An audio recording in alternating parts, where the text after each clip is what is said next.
Mick Mulvaney just broke his own rule. The acting White House chief of staff accused the media on Friday of stoking fear over coronavirus as a plot to take down President Donald Trump, warned of potential school shutdowns and appeared to chastise investors for monitoring news coverage of the outbreak. The freewheeling commentary at a conservative activist conference in Maryland contradicted instructions he had given a day earlier to bring order to the administration's coronavirus messaging strategy by routing it through the office of Vice President Mike Pence.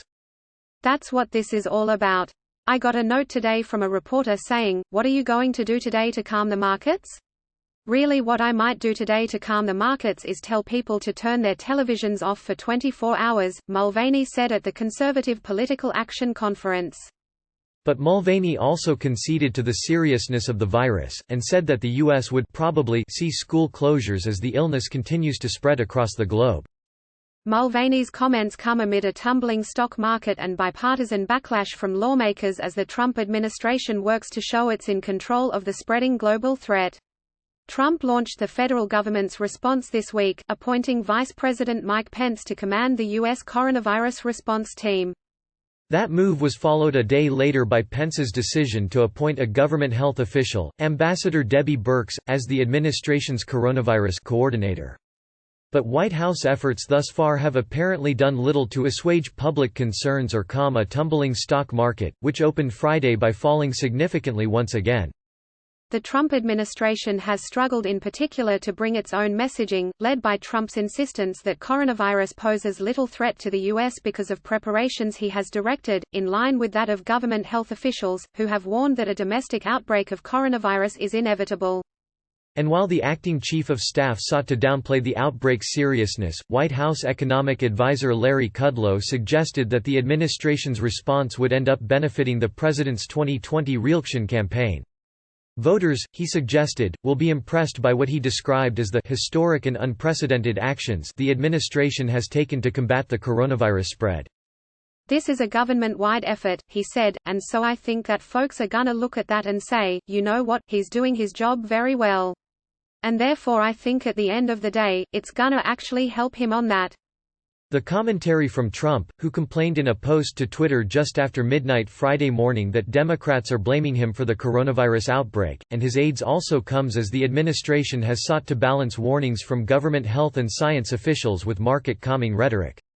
White House officials were livid on Tuesday with the remarks of Nancy Messonnier, the director of the CDC's National Center for Immunization and Respiratory Diseases, who said that a coronavirus outbreak in the United States was not a question of if, but rather a question of when. That warning from Messonnier drew a sharp contrast with a remark that same day from Kudlow, who told CNBC that we have contained this, I won't say airtight but pretty close to airtight. Mulvaney's message on Friday sought to dismiss concern about the coronavirus, suggesting that it is not as serious as previous viral outbreaks. The acting chief of staff told CPAC that coronavirus is not a death sentence. It's not the same as the Ebola crisis. At any particular time, 20 million people in this country are going to have the flu. The flu kills people, it does. This is not Ebola, okay? And I'll tell you what that means in a sense, Mulvaney said. It's not SARS. It's not MERS. Why do we say that? When you look at the severity of diseases, one of the ways you can look at it is looking at the percentage of people who get it who die. I know that's sort of hard-hearted, but that's sort of how we look at it.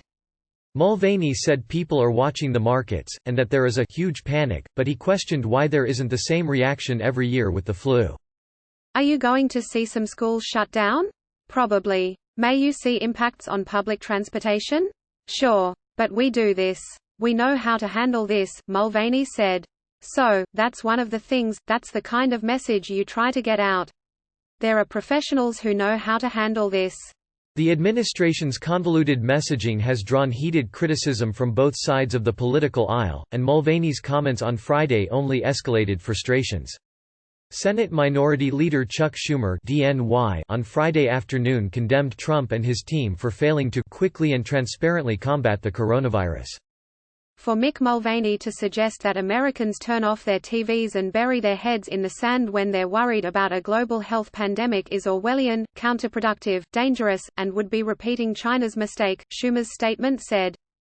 The New York senator accused the administration of hiding the truth, an action Schumer said will only increase the likelihood of the virus spreading. This situation demands more transparency from the government, and the American people need to hear the unfiltered truth directly from the scientists and health experts, the statement said. President Trump and his team have to stop blaming everyone but themselves, focus less on political rallies and more on solutions to combat the spread of coronavirus. But in a gaggle with reporters Friday afternoon at the White House, the president couldn't resist attributing a part of the stock market's drop to the Democratic candidates, a group he said people are not very happy with. I think that has an impact, Trump said. When pressed on Mulvaney's comments about the coronavirus being the media's hoax of the day, Trump stuck by the narrative, calling CNN a very disreputable network. I think they are doing everything they can to instill fear in people, and I think it's ridiculous, Trump said. They are very disreputable. Some of the Democrats are doing it the way it should be, but some are trying to gain political favor by saying a lot of untruths. The fact is, I made one decision that was a very important decision, and that was to close our country to a certain area of the world that was relatively heavily affected, and because of that, we are talking about 15 who seem to be all getting better. One is questionable. Trump continued, had that decision not been made, it would be a much different story. Some people are giving us credit, and some people aren't. Caitlin Oprisco contributed to this report.